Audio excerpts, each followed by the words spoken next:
for being the most vociferous critics of Jonathan's government. Twitter users react to Wale Soyinka's silence and Tinubu's administration days were judged by public opinion to be worst. In the ever vocal world of social media, Nobel laureate Wale Soyinka has found himself at the center of a storm. His past critics of former President Goodluck Jonathan's administration were scathing, likening it to be reign of impunity and condemning policy sieges on the National Assembly. However, as President Bola Tinubu's tenure unfolds, Soyinka's silence has become deafening. Twitter users known for their sharp tongues and quick fingers have not hesitated to point out the apparent double standard. During Jonathan's regime, Soyinka was a vocal critic, questioning the government's actions and demanding accountability. But now, as Tinubu navigates the complexities of leadership, the literary icon seems to have taken the vow of silence. The question on everyone's lips, why the change? Is it political bias? Is it selective outrage? Or a genuine shift in perspective? Some argue that the Soyinka silence reflects a pragmatic approach, allowing Tinubu time to make up for any perceived shortcomings.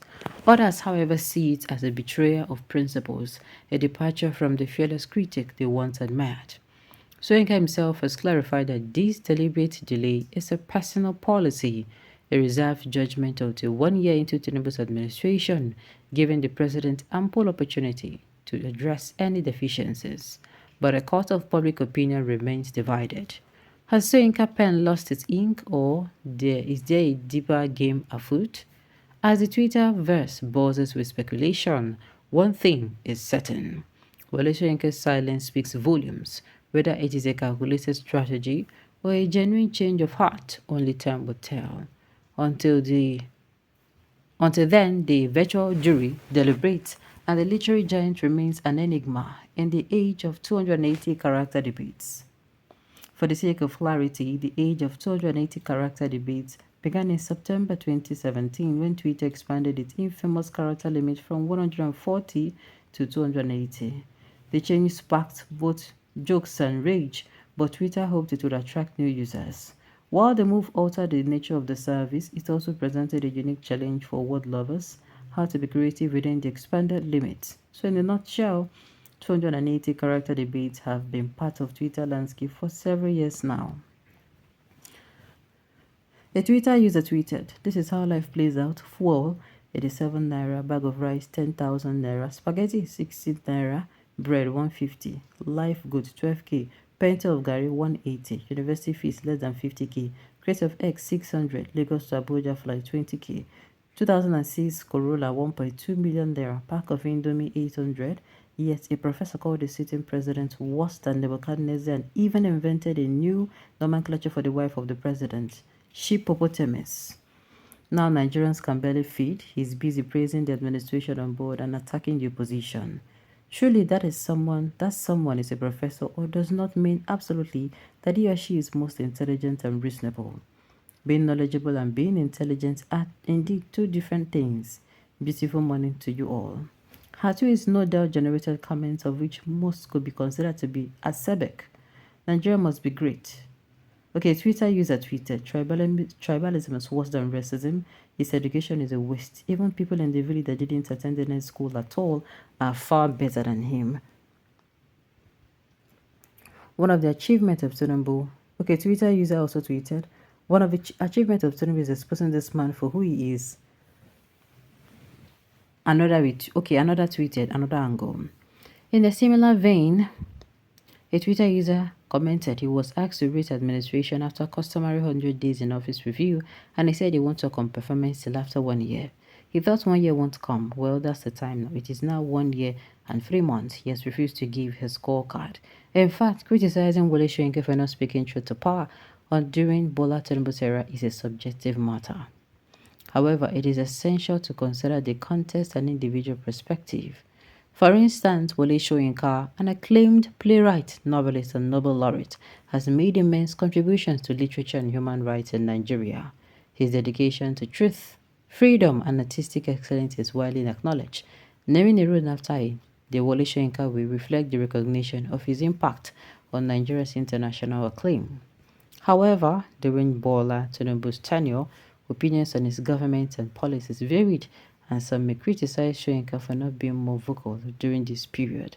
While others appreciate these overall contributions, it is essential to recognize that public figures have different rules and approaches to addressing power dynamics. Soyinka was advised to support a brilliant individual for leadership rather than seeking power himself. Their conversation highlights differing viewpoints on how to affect change. But that as it may, whether criticizing Soyinka is justified depends on personal beliefs, historical context, and the complexity of political dynamics. Okay, be that as it may, whether criticizing Soyinka is justified depends on personal beliefs, historical context, and the complexity of political dynamics.